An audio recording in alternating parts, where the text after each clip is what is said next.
Good morning, everyone. I'm Tom Prendergast, Chairman and CEO of the Metropolitan Transportation Authority.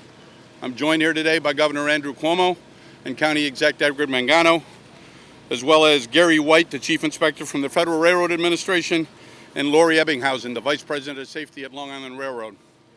At approximately 9:10 last evening, we had an incident that involved two pieces of Long Island Railroad equipment. One was a revenue service train. It's the train you see behind us.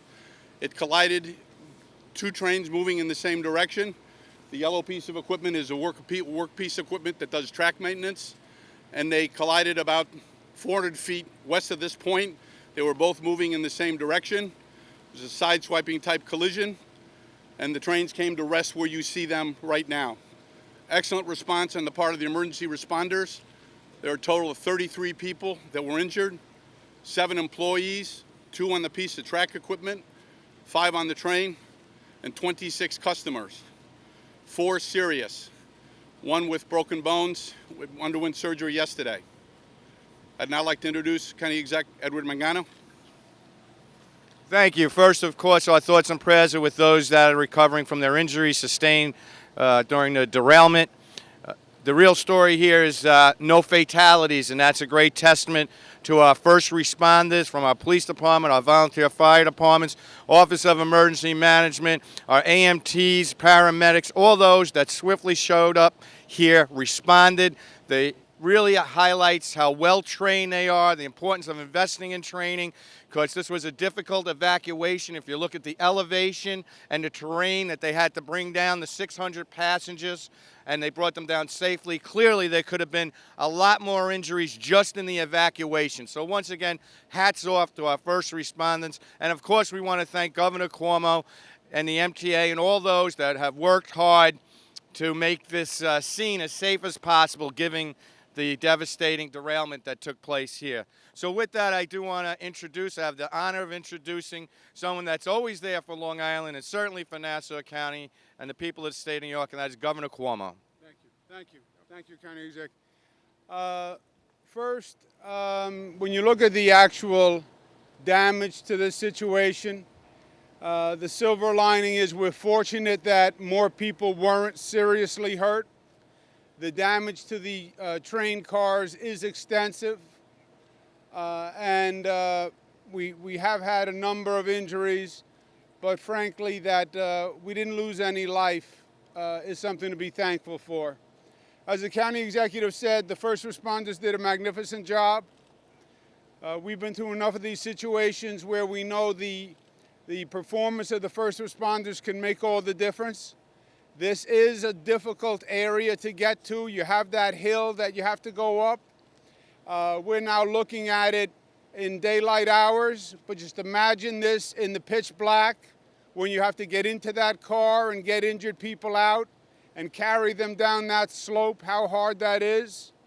And they did that, and they did that fantastically well. So I want to thank the county officials and the local officials, County Executive Mangano, for all their help and thanks. The NTSB will be on site, and they're going to do an investigation as to how it happened. As you heard from Chairman Prendergast, both trains were running in the same direction. One was a work train, one was a revenue train, and they sideswiped each other. The question is why? And rather than speculate on all the possible reasons why they could have sideswiped each other, I think the best course is let NTSB do their work. Let's get the facts, and then let's go from there. Once we have the facts from NTSB, anything that the Long Island Railroad can learn from the incident, we will learn. I want to thank Anthony Simon for being here, who represents the Long Island Railroad workers and our federal colleagues. So once we have the facts, if there's something to change, we will. The order of business for this afternoon is going to be getting the trains out of the way and getting the tracks back in service as soon as possible. Tomorrow, luckily, is a holiday, Columbus Day, so the traffic should be somewhat lighter. But ideally, we would have both tracks up and running. At a minimum, we want to have one track up and running. We have ordered out additional state resources to work with the MTA to do everything we can to expedite the tracks being back in service.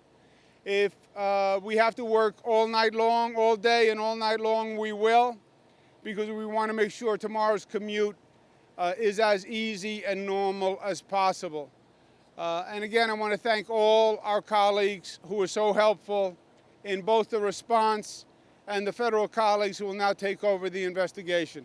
With that, I'll turn it over back to the chairman. Any on-topic questions will be our pleasure to answer.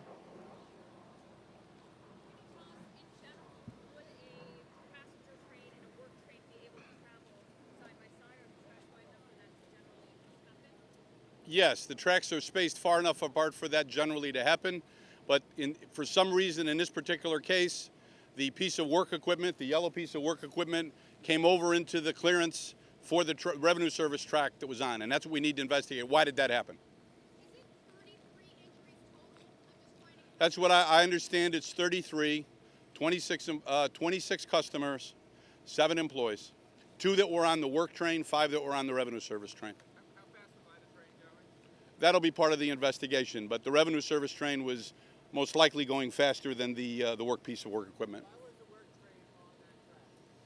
The work train was on the track closest to us because the track was out of service. They were doing maintenance on the track. And one of the last steps is that piece of equipment going back and forth, and I think they had completed, and they were going to make a move east with all the work equipment and clear up. Why it ended up where it did, violating the clearance envelope of the other track, that's what we need to find out in the investigation. So the passenger train was where it was supposed to be? Absolutely.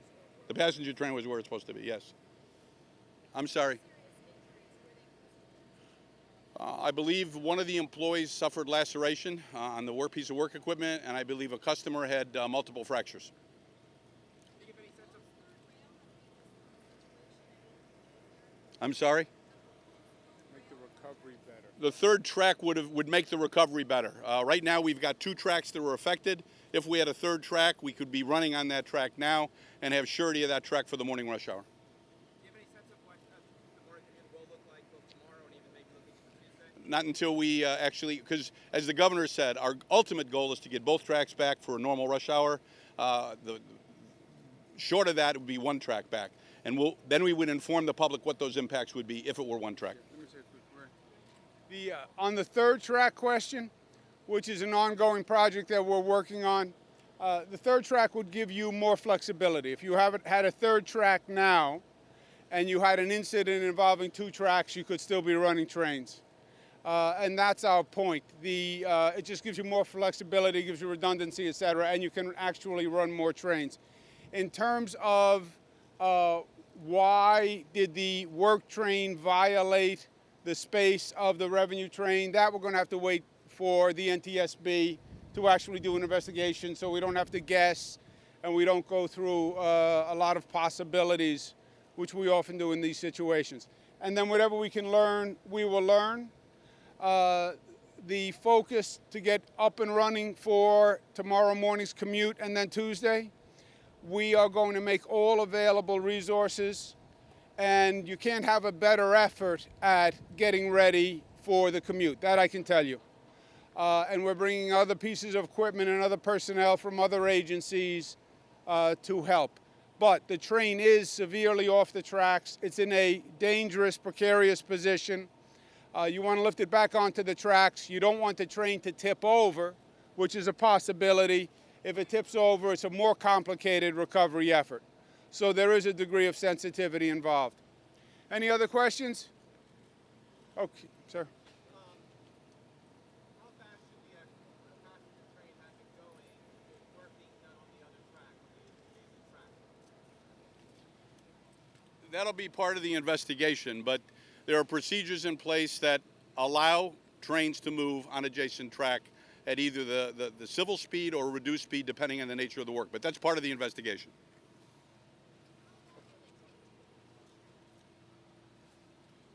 That's what the governor was alluding to, in the sense that we want to get both tracks back for the morning rush hour. That yellow piece of equipment will be within the next hour or so. They'll move it west, and then we concentrate on the revenue equipment. So I can think of 4 incidents in the last 7-8 years of along our railroad trains colliding with each other. Does it speak to some kind of safety problem? Issues of trains colliding with other trains or other objects occur on railroads all the time. We treat them very seriously for the obvious reason. And so this is one we're going to look at. And like I said, I think we need to let the facts speak for themselves with respect to this incident. I'm sorry? Why is the New York State Department of Homeland Security here? The New York State Department of Homeland Security is part of the normal emergency response. So whenever we have a situation like this, Homeland Security, emergency management are both sister and brother agencies, and they always respond. Thanks, guys. Anything else? Okay, thank you very much.